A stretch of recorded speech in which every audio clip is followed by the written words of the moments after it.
Pocos personajes en la literatura clásica capturan la complejidad del alma humana como Julien Sorel, el protagonista de Rojo y Negro de Stendhal. Julien es ambicioso, inteligente y joven. Nació en un pequeño pueblo del interior de Francia, hijo de un carpintero, y sintió desde muy joven el peso de sus orígenes humildes. Sin embargo, se negó a conformarse con el destino que la sociedad parecía haberle impuesto. Para Julien, la vida tenía que ser más que trabajo duro y obediencia. Leía sobre Napoleón como otros jóvenes leían cuentos de héroes, viéndolo como un modelo de ascenso y poder. Julien deseaba la grandeza, no por simple codicia, sino porque creía que la grandeza era la única manera de escapar de la invisibilidad que lo rodeaba. Sin embargo, la grandeza que buscaba no era solo material. Buscaba algo que no podía nombrar, algo que latía dentro de él como un deseo ardiente. Su búsqueda de placer se manifestaba de muchas formas: el placer del poder, el placer de la conquista amorosa, el placer de ser admirado. La vida de Julien comenzó a cambiar cuando fue contratado como tutor de los hijos de Madame de Renal, la esposa de un adinerado alcalde. Con su encanto e inteligencia, rápidamente se convirtió en el objeto de atención de ella. A pesar de sus orígenes humildes, sabía manipular la percepción de los demás. No amaba a Madame de Renal, pero amaba el poder que ejercía sobre ella. Seducirla era una victoria contra una sociedad que lo había relegado a la insignificancia. Sin embargo, esta conquista no lo sació. El placer de dominar y seducir era intenso pero fugaz. Julien pronto se dio cuenta de que necesitaba más. Buscaba reconocimiento en esferas más altas y comenzó un romance con Mathilde de la Mole, la hija de un marqués. A diferencia de Madame de Renal, Mathilde era sofisticada, fría y calculadora. Conquistarla significaba ascender socialmente, pero también enfrentar un nuevo tipo de juego psicológico. Julien persiguió este nuevo desafío con la misma intensidad de siempre, pero algo comenzó a cambiar. Se dio cuenta de que cuanto más lograba, más vacío se sentía. El placer que tanto anhelaba siempre parecía estar fuera de su alcance, como un horizonte que retrocede a medida que avanzamos.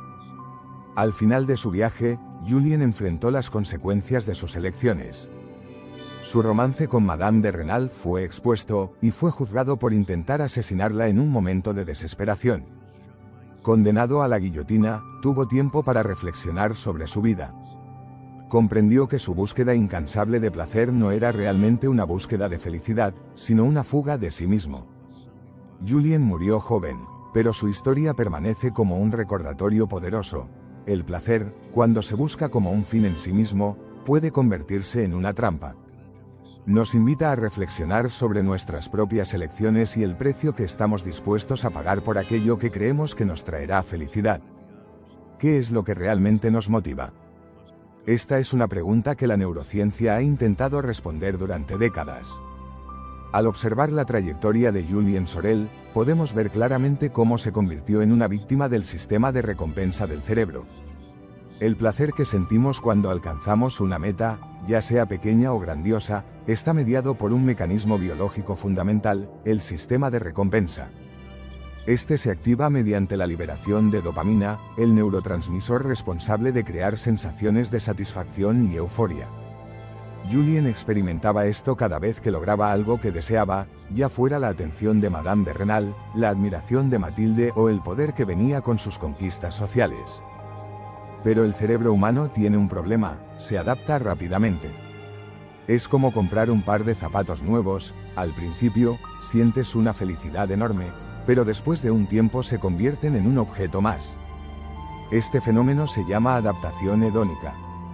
En la práctica, esto significaba que Julien nunca podía sentirse realmente satisfecho con sus victorias. Eran intensas, pero fugaces. Investigaciones modernas muestran que el circuito de recompensa es particularmente sensible a la novedad y a la anticipación. Esto explica por qué Julien buscaba constantemente nuevos desafíos. No podía conformarse con lo que ya tenía porque su cerebro seguía preguntándole: ¿y ahora qué sigue? Además, Julien estaba impulsado por algo aún más profundo: una necesidad de validación. Estudios psicológicos, como los de Abraham Maslow, sugieren que después de satisfacer las necesidades básicas, los humanos buscan reconocimiento y un sentido de propósito. Julien quería sentir que su existencia tenía significado, que era visto. Sin embargo, esta búsqueda incesante creó un ciclo vicioso. Cada vez que Julien lograba un objetivo, rápidamente se sentía insatisfecho y comenzaba a perseguir el siguiente. El sistema de recompensa, en lugar de ser una herramienta para el bienestar, se convirtió en una trampa que lo mantenía en constante movimiento, sin permitirle encontrar paz.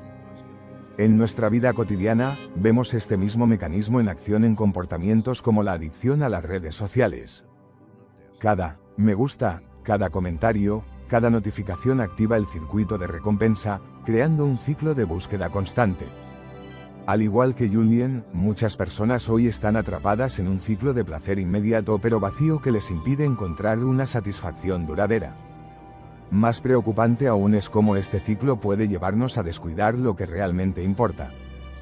Julien, en su búsqueda de placer y validación, destruyó relaciones, manipuló personas y, al final, lo perdió todo. Es un ejemplo trágico de lo que puede suceder cuando dejamos que el sistema de recompensa nos controle en lugar de usarlo como una herramienta para buscar algo más grande.